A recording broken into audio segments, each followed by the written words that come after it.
All right, so Richard Nixon wins the 1968 election because Democrats were sort of in chaos, and you can see that Republicans reap the benefit of that. So here you go, Tricky Dick. The social protests of the 1960s and 70s and the student movements also continue to push into other areas. The civil rights movement moves and changes and morphs after the assassination of Martin Luther King Jr., and it was actually in some significant transition. The civil rights movement becomes more about from political equality to economic equality. And the leadership begins to shift from the nonviolent protest to a more militant form of protest. Civil rights begins to reflect the overt embracement of Black culture and pride. You see afros, the rejection of slave names, the unique spellings that you start to get, and Black is Beautiful motto. More than 50% of blacks, northern blacks, lived in poverty. So there were some very strong economic differences. Black and I'm Proud was heard in the music, especially the R&B and the soul music of the time. The Student Nonviolent Coordinating Committee leader Stokely Carmichael starts to shift to a more militant stance as well. He tells blacks to seize power where they're outnumbered by whites and called for black-controlled unions, co-ops, and political parties. You then have the creation of a militant party called the Black Panthers, who themselves were dedicated to defending blacks from police brutality in inner city communities. And serving their communities. So there's Stokely Carmichael and the Black Panthers led by Huey Newton, who said political power comes through the barrel of a gun.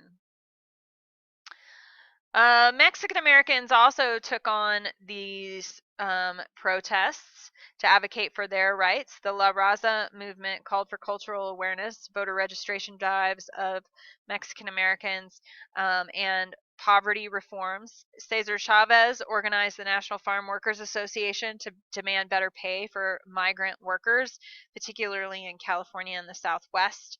Chicanos, called as Mexican Americans in the Southwest would call themselves, called for and won bilingual education programs. So here is Cesar Chavez.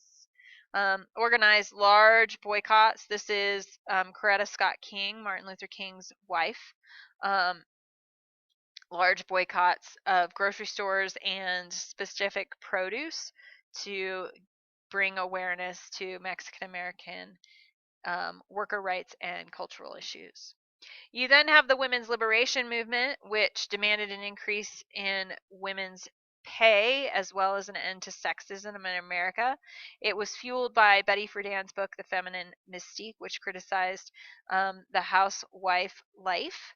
It was also the National Organization for Women called for equal pay laws, child care laws, laws that protected victims in cases of rape, and anti-abortion laws, as well as laws that gave guaranteed access to birth control.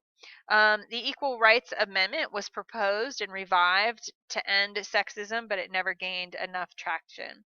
In the 1960s, women were still employed in mostly stereotypical jobs such as secretarial work and or teaching positions.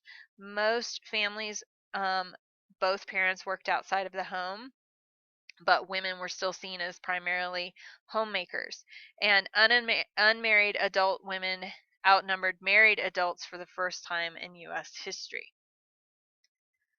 In the late 1960s, the birth control pill became widely available, but there were still laws on the books that forbade the use of birth control. And so you start to see laws being overturned that first initially allow men and women access to birth control, and then later allow the right to have an abortion in Roe versus Wade. You also have the growth of female-run businesses. Here you can see states that ratified the ERA and states that did not. So it just barely didn't make it. it was three states shy of needing the 3/4 of the states. You also have a growing gay liberation, gay pride movement. There were many laws on the books that actually banned and forbade people from being gay. You could be jailed for being a gay person and out. And so in 1969, you have gay communities in New York that start to protest these laws that they felt were unjust, and demanded an end to discrimination and encouraged gays to come out. The American Psychiatric Association had actually defined homosexuality as a disease up until the late 1960s, and most of the states began to change their laws that banned gays from being out. The gay liberation movement. You also had an American Indian movement that sought to service its communities and regain lost lands. Indians of all tribes took Alcatraz Island in 1969 to call attention to their movement. It's called AIM, or the American Indian Movement. And during their occupation, they spray painted all over the walls and made demands. And you can go to visit Alcatraz today and still see those. The Trail of Broken Tears in 1972 and the Long March in 1978 helped lead to the return of lands across the country to tribes.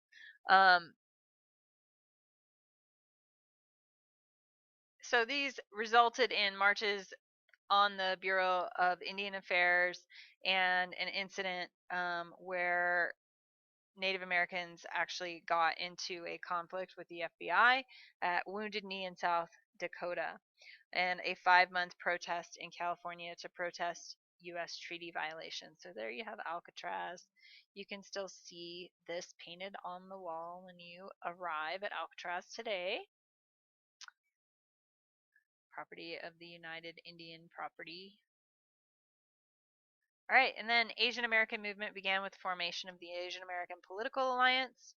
Their protest movement involved sort of trying to get rid of some stereotypes that came out of the post-war era with regards to the Japanese and the Vietnamese, and called for and received Asian American Studies programs in college and health services in Asian communities, and reparations for Japanese Americans who were interned during the war. Saw a lot of growth in civil liberties during this 1960s era, as well as protections for people accused of crimes. The case of Gideon versus Wainwright in 63 said that all citizens, no matter what the crime is, have a right to an attorney and to be represented by an attorney at a trial. Escobedo versus Illinois in 64 said that people had the right to remain silent during interrogations and could not be compelled to give testimony against themselves. And then Miranda versus Arizona in 1966 said that suspects must be told of their right against self-incrimination. So you saw this expansion of liberties for the accused during this time as well. The counterculture and power protests used similar methods, most often nonviolent, but sometimes they became more militant forms of protest, fighting for civil and economic rights, cultural pride, and awareness. These protests would continue and would face confrontation by a pushback of conservative politics in the 1970s and 1980s. There you go. Black is beautiful, gay is good, and sisterhood is powerful.